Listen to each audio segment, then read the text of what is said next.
বাস্তবায়ন। মা হচ্ছে এমন একটি শব্দ, মাকে যদি আপনি দিল থেকে মা বলে ডাকতে পারেন, আপনার দিলটা আল্লাহ তাআলা ভরে দেয়, মনে প্রশান্তি আল্লাহ তাআলা দিয়ে দেয়। সুবহানাল্লাহ।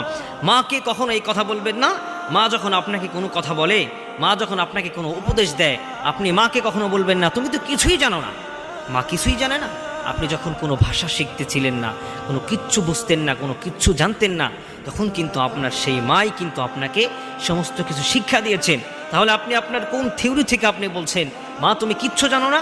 এই কথা মাকে কখনো বলবেন না।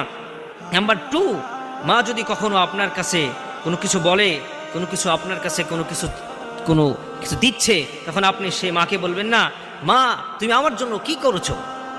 আমার জন্য তুমি কিছুই করো নাই। আপনার জন্য আপনার মা কত না কষ্ট করেছে।